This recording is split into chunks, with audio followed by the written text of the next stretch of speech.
When East comes West. Hey guys, it's GirlGotGame. Welcome back to London Detective Mysteria, where we are doing Kenichirou Akachi's route, or Kenchan, as his close friends know him. And we're hoping to be one of those close friends one of these days. So, because Akachi does not show up until much later in the story, I have played through a significant portion of the game, because we don't have to repeat all of that. I did look up a walkthrough just to see what choices I should make up to this point. Let me just show you my status. I was surprised. A lot of Watson choices. Surprisingly. Not as many home stuff as I thought. A few. Our detective ranking is not very good. Actually, so far. And yeah. So, we are at Akachi's introductory episode. And Kobayashi's too, I guess, to be fair. So, let's begin right at the beginning and set the scene for meeting our boys. There was a distinct chill in the air this morning, and the clouds... Oh, actually, I forgot to undo the, Where is that now? Hold on, I've messed something up. Text. We can turn that off. We don't need that right now. That looks better. There was a distinct chill in the air this morning, and the clouds, rather than lazily float about, were darting across the sky at a rapturous pace. The cold wind served as a sign that we were delving further into autumn. Do you have your ring with you, my lady? Of course I do, Pendleton. You have your handkerchief as well, I assume? Not to worry, it's right here. I'd also ask that you take this water with you. I pray this is enough to last you the day. Thank you.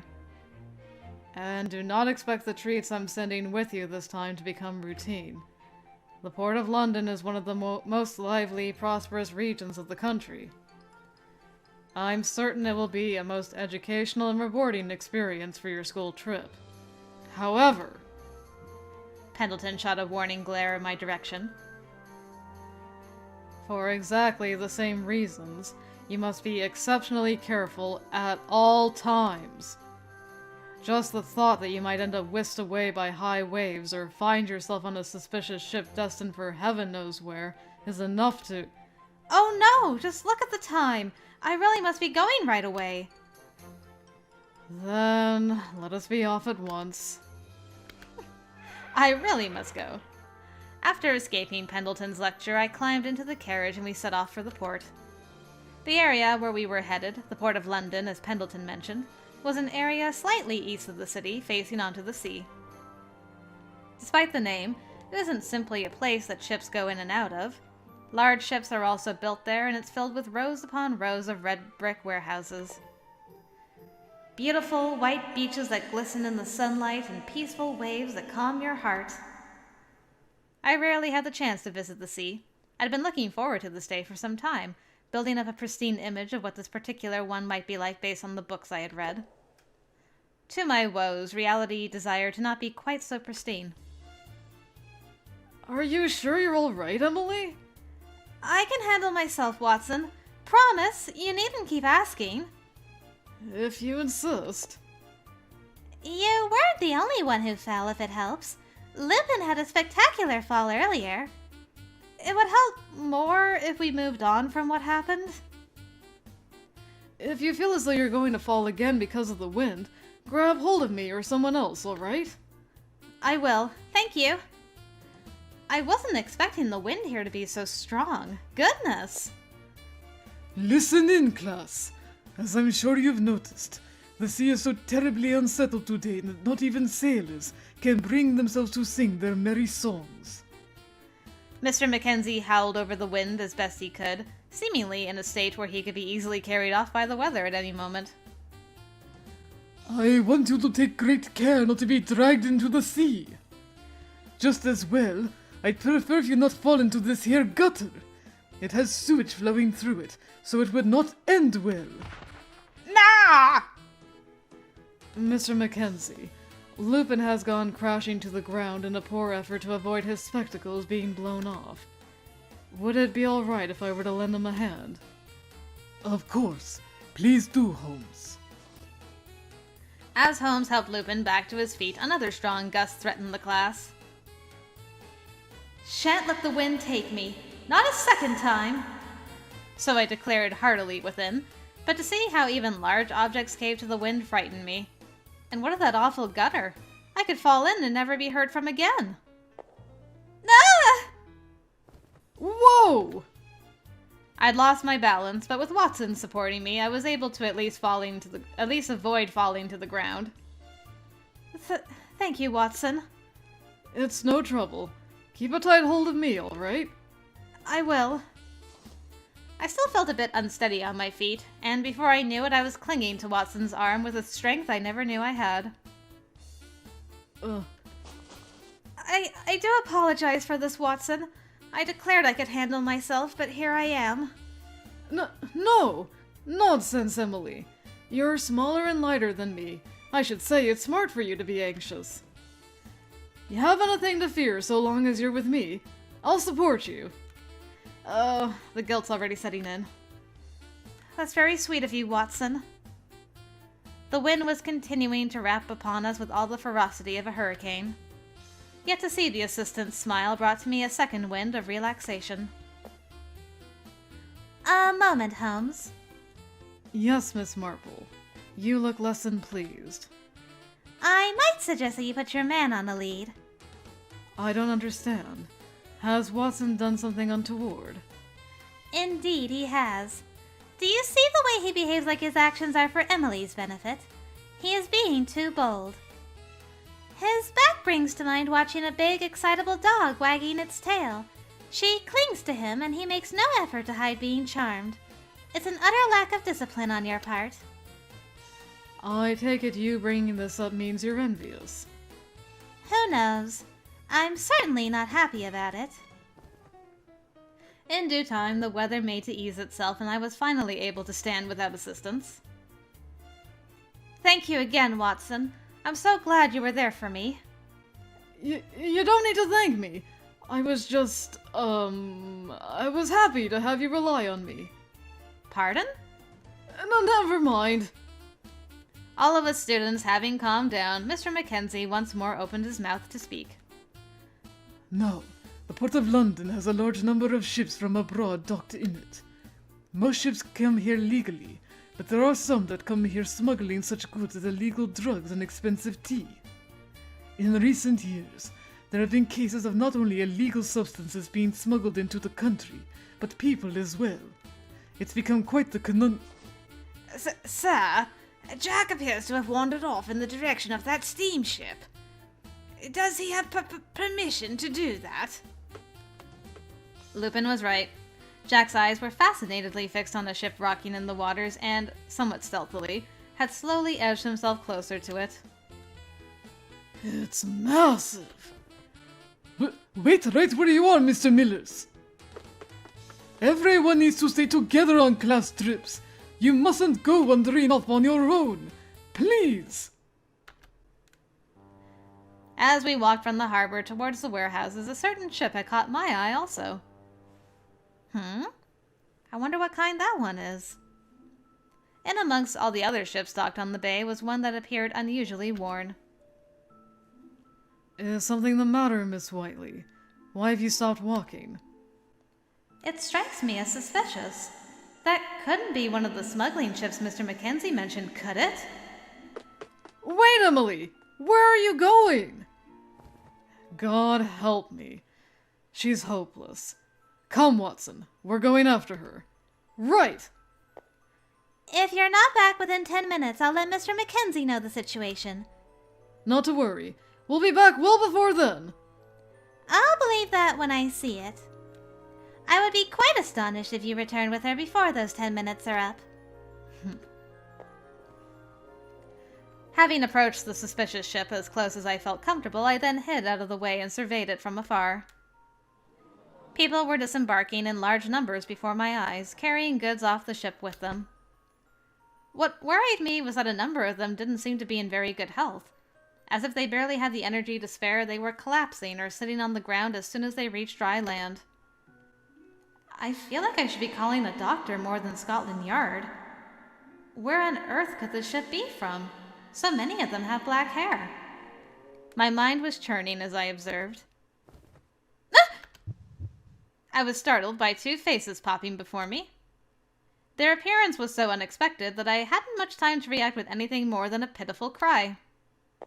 Hello. Who is she? She seems to have been watching us. Looks like an ordinary girl to me. Well, ordinary as far as here, I'm sure. Never seen a real blonde-haired, blue-eyed beauty in my life. I've no idea what they're saying. What language is that? Before me was a petite boy with chestnut hair staring at me with eyes as generously large as his grin. Next to him stood a slender, silver-haired boy wearing spectacles. Far from the gaiety of his partner, he gave me the immediate impression of being a cautious sort. And whatever language they were speaking, I wasn't familiar with a single word of it. She has blonde hair and blue eyes, yes, but I think it premature to be declaring her a beauty. So you say, but I'd wager you thought she's a fine sight for sore eyes the second you spotted her. If you think such a mundane idea would even cross my mind with circumstances as they are, then you don't know me very well. What could they be talking about? They couldn't be talking about how to get rid of me now I've witnessed them sneaking into the country, could they? To add fuel to the fire of my worries, the silver-haired one had a foreign weapon at his waist. Was I to be on the receiving end of that? To suspect this alone made me gulp. Hi there. Are you all right? You look as white as a sheet. Oh? Well, that I understood well enough. What a shock. You know English? Sure do. I can hold a conversation as well as the next. Did you see that? She understood me. She understood me, Ken-chan. I did, yes. More importantly, how many more times must I tell you to stop calling me Ken-chan before you understand that? Ken-chan? There isn't a soul alive who would treat me with the proper respect upon hearing that juvenile nickname, and that will not do. Start calling me Akachi. Immediately. Oops. Sorry, Ken-chan. Akachi. Old habits die hard. I'll expect you to rein in those habits with more care in the future. So, who might you be? Oh! The silver-haired boy began speaking in equally fluent English, surprising me yet again. Have you some business with our ship or someone on it? We could hardly help but notice you've been watching it for a time now. Well... If I lie here and they notice, they'll surely waste no time tossing me into the sea. No, anything but the sea. All those fish could eat me. And the sewage. I can't bear to think of the gutter at a time like this. Get your mind out of the gutter, Emily. Lest there be any misunderstanding, I would note we arrived here legally after fulfilling all conditions required under the law. Will you stop staring at us as though we were criminals? So, you are, allowed to be here? This, I came to realize immediately, was an incorrect way to word my concern. Of course we are! Your country opened its doors to us! What a lousy thing to say to someone you've just met. I hope all English people aren't as rude as you.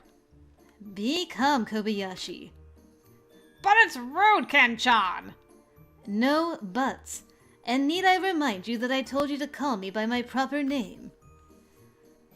This is the reality of being Japanese in the modern world. As long as we're in this country, we must know our place. Japanese must mean you're from Japan, I think. Now that I was able to calm down and think properly, I recalled there being a country in the Far East that commonly referred to England as Engelsch. Isn't Japan a faraway island? And they came all that way on a boat? One more quick glance at their faces and the idea was plausible enough. Their every feature was racked with exhaustion. I could only imagine the hardships they must have endured to make it here. And to think I asked them if they were allowed. Allowed! I assumed them to be criminals as soon as they hit dry land. The guilt was building the further my thoughts went. I'm terribly sorry. I should never have said it. Oh, it was awful of me. I just received a lesson on smugglers and those entering the country illegally. I let my imagination run wild, I suppose. A lesson? Are you a student? Yes, I am. A woman and a student. Then you must be of noble birth, if I'm not mistaken. Yes, that's right. My name is Emily Whiteley. It is a pleasure to meet you. I raised the edges of my skirt slightly and presented my most refined curtsy. And just like that, he was like, I think I'm in love. Wow! So this is how they greet each other in the West. It's so elegant. Why, thank you. Unlike his smaller companion, the bespectacled boy continued staring in silence. I've perhaps not done something more to insult you, have I? No, not at all. Don't mind him. He's struck dumb by how pretty you are. That's enough from you. Still, you've given your name. It's only proper we give ours. I am Kenichirou Akachi. The noisy one with me is Seiji Kobayashi. Well then, Kobayashi and Ken-chan, it's lovely to meet you. That's us! Good to meet you! I believe I introduced myself with my full name. How did you pick that up? I don't recall using it. Was that not it? I thought I heard the word being repeated towards you earlier. Ahem. Be that as it may, I would rather you called me by my surname, Akachi. Oh? Is there a special reason, perhaps? Well, that's because... Because over in Japan, using someone's first name means you're very close with one another. He'll go beat red in the face if he hears his name coming from a girl. Stop making up falsehoods. I simply want to be treated with respect by those around me. Kencha Akachi wasted no time in rejecting Kobayashi's theory. It's a fact. I've gotta say, Engelsch is so progressive. It never occurred to me that women would be studying alongside men here. Does everyone study together? Yes, I suppose we do. I'm a student in the detectives course at Harrington Academy. There are both boys and good... You lot, out of our way! What's happened? Run! Scotland Yard'll be here any minute. Leave the goods, we need to save our own asses! A large group of men began piling off the ship next to Akachi and Kobayashi's, each of their faces filled with desperation. I thought as much. There is something to be said for Engelsch police force to be this widely feared. What? Ah! I jumped up in surprise at the yelp from beside me. Damn it all! Out of our way! Now! The men continued scrambling away from their ship, kicking cargo haphazardly out of their way as they did. That wasn't the only thing they were kicking away to and fro. The foreigners from the other ship were given the same exact treatment if they happened to be in their path. What do you think you're doing? What sort of men attack people who don't have the strength to fight back? You cowards! Kobayashi! Think before you act! Seeing as he clearly wasn't the type to do just that, he also didn't seem the type to listen. And I was right. He sprinted right out in front of the men, refusing to let them past. Stand aside, brat, unless you want to end up swimming with the fishes. Try it if you dare, but you'll be the ones taking a swim. His words were menacing, but the size difference between the petite boy and the Englishman was readily apparent. They looked like they could knock him aside with ease. I don't know there's anything I can do. At this rate, he'll... I suppose I'll need to step in. Akachi grasped the weapon at his waist. Stay here, miss. Akachi! He ignored me and followed in Kobayashi's footsteps, jumping before the men. Nice. Sorry, Akachi, but you'll have to save the lecture for another time. The two of them stood with their backs to one another. In Akachi's hands was his sword, whilst Kobayashi wielded a slingshot. They've got no idea how much suffering we've endured to get here. That still isn't a good enough reason to lash out at them. Aren't you frustrated to have this happen first thing? If I weren't, would I be standing here with you? Akachi initially carried a look of resignation, but after adjusting his spectacles, his gaze sharpened. He returned his hand to his sword. You're to assist me, Kobayashi. Got it! You'll be crying to your bleeding mummies after we're finished with you. The men raised their knives and charged at the boys. They were hoping for a swift defeat before fleeing. You'll be the ones crying when we've routed the lot of you. I'll leave those I don't manage to defeat to you. That suits me. They then shot into motion. Akachi's blade cleaved in a sideways arc before him. Gah! Gah! The smugglers fell to the ground one by one. Each of their faces were etched with disbelief. What? What did I just see? Akachi's counterattack was so swift I had to strain my eyes to convince myself of what was happening. He's as fast as a fury. He waited for his opponent to attack, then just before they could, he was right before them and ready to strike. Seizing the opening, the hilt of his blade would make contact with their abdomen, the back of their neck, or other similarly exposed parts. By the time his blow had connected with his opponent, he was ready for the next.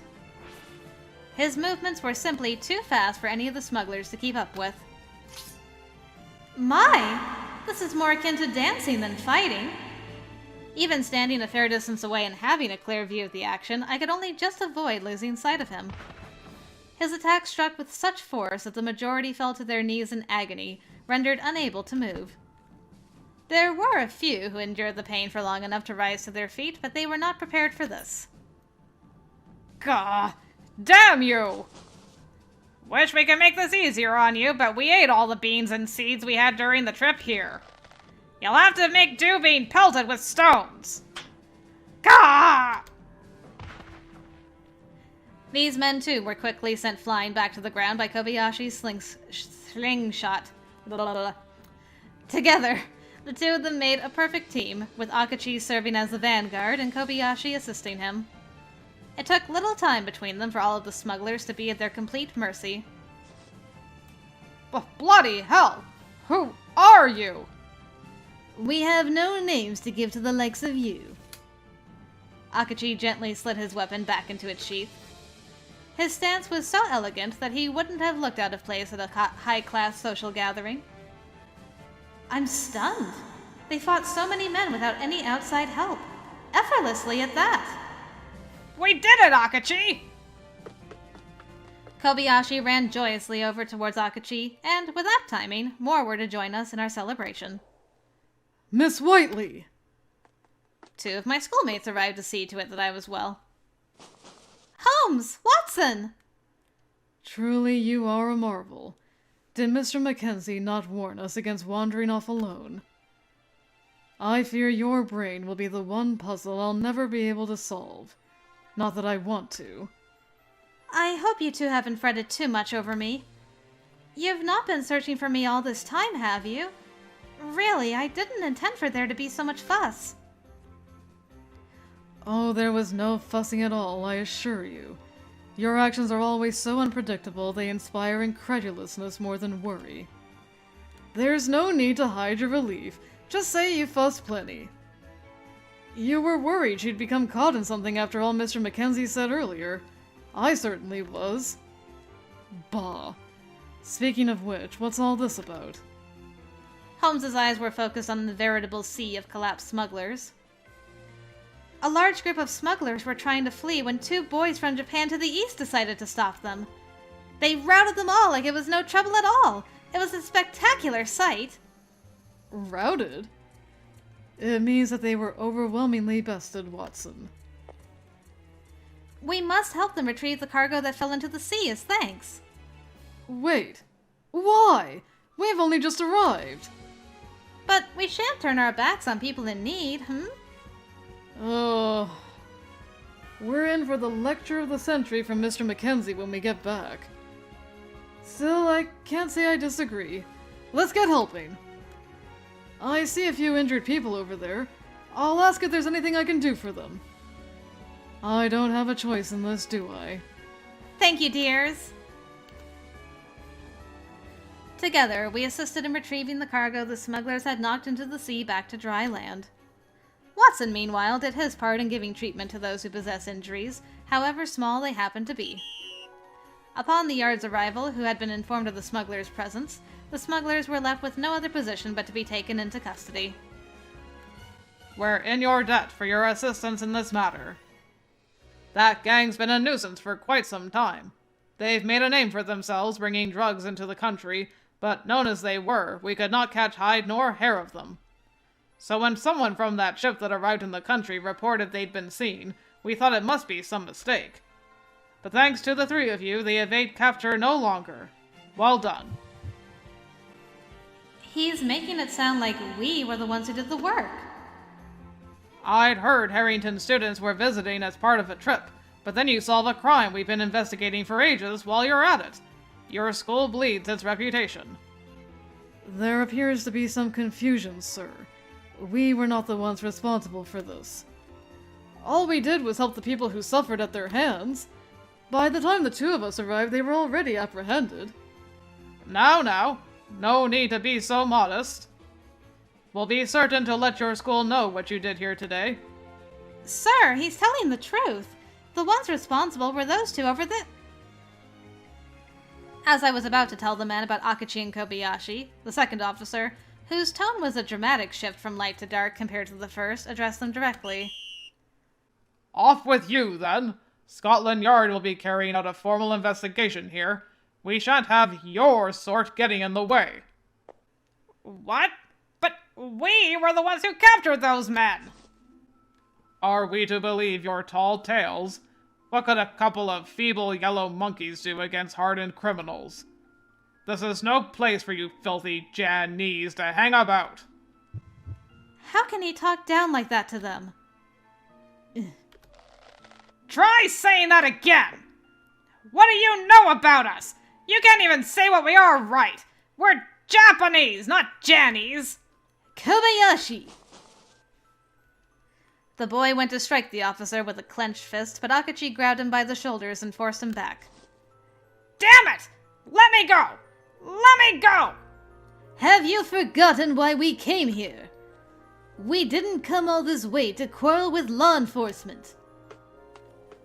Others from their ship began to leave, and so Akachi forced the still furious Kobayashi to join him to break the tension. Much to my disturbance, they continued to receive unwelcome glares from the officers and bystanders who happened to have meandered close enough to survey the commotion. Akachi, Kobayashi. My darkening train of thought was only broken by a sigh from Holmes. Oh, Miss Whiteley, if you wish to go after them, do so quickly. Pardon? Given the speed you walk, if you wait much longer, you're going to lose sight of them. You'll have to give your weight in apologies to the teacher and our schoolmates upon your return, but I don't see that being enough to deter you from running off for the present. Holmes. He's right. Go on. We'll be waiting here for you. Watson. Thank you, boys. I shall be back soon. I hurried off after Akachi and Kobayashi. You made it sound like she's the only one who'll have to give her weight in apologies, but I have a feeling that was as much for you as it was for her. And you, Watson. I've helped with the cargo and the injured. We're both waist deep in the situation as it is, so why not keep at it till we're up to the neck? Now, what excuse are we best off using? I'm not certain conjuring up some elaborate lie is our best plan. Miss Whiteley is a right terrible actress. All it would take is her opening her mouth for our story to unravel. I wish I could argue otherwise. The truth it is, then. Akachi! Kobayashi! Miss? Miss Emily? Is there any reason you've chased after us?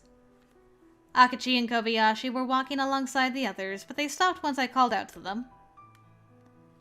Am I correct in assuming that you two were the ones who first reported that smuggler ship? What makes you think that? From how I saw it, it was like you expected the yard to arrive. Then there's how we first met. Your companions on the ship were still unloading cargo at the time, but you weren't. You were doing so moments before, so I doubt you didn't care for the labor. That's why it struck me as odd. The only plausible answer is that you two were keeping watch. Well, what a clever deduction. You're like a real detective, Emily. By chance, there happened to be an article about them in the English newspaper I was reading on the boat here. It mentioned that their members sport a tattoo resembling a snake on the back of their hands. I was lost as ever when Akachi asked to borrow my telescope after we'd landed. He didn't have any reason to look for land in the distance, so I thought he'd gone nuts from exhaustion. That's rather unkind of you to think. I simply found the crewmen of the ship next to ours peculiar in their behavior. They were only waiting to leave port, and yet they were much too wary, as if they were ready for battle at any moment. After the backs of their hands confirmed my theory, I asked the person who disembarked first for the port entry procedures to report them. And you did that immediately. I was moved. Between his powers of observation and quick thinking, why, he was the one who made for quite the detective. They ought to have earned praise for their good deeds, but those policemen only hurled abuse. How can that be right? Oh, as though it ever could be right. If it's no trouble, I should like to speak intimately. I'm honored you came all the way here from Japan. Welcome to England. I presented the water and custard tart Pendleton had given me that morning to them. I'd been keeping my custard tart aside to eat later. It was always a treat to have. I'd been looking forward to eating it all day. How queer that something I would have delighted in having for myself still felt an inadequate offering. Rather than take it, however, the two scrutinized the gift as though it were absolutely foreign to them. Is this edible? Oh! It's called a custard tart. They're deliciously sweet desserts. It's sweet! Kobayashi alighted to the extent that his eyes may as well have been glittering with stars. You don't mind if we eat this? In fact, it would please me very much if you did. Kobayashi, it's unbecoming for a man to be so enthused with sweet... I get first bite! Never mind. The taste is amazing, Emily! You're right that it's sweet, but it's not the same type of sweet you get from Manaka. It was prepared by my family's butler. Don't expect to find many in London that are quite so perfect. Really? And you still let us have it? Thank you! Akachi had been watching us with a somewhat dubious expression before he spoke up. When I chose to set sail for this foreign land, I was prepared for how I would likely be treated here. After all, our nation's position is rather perilous. One wrong move and we could become yet another colony for the West. If I'm honest, the treatment we received earlier came as no surprise to me. Akachi.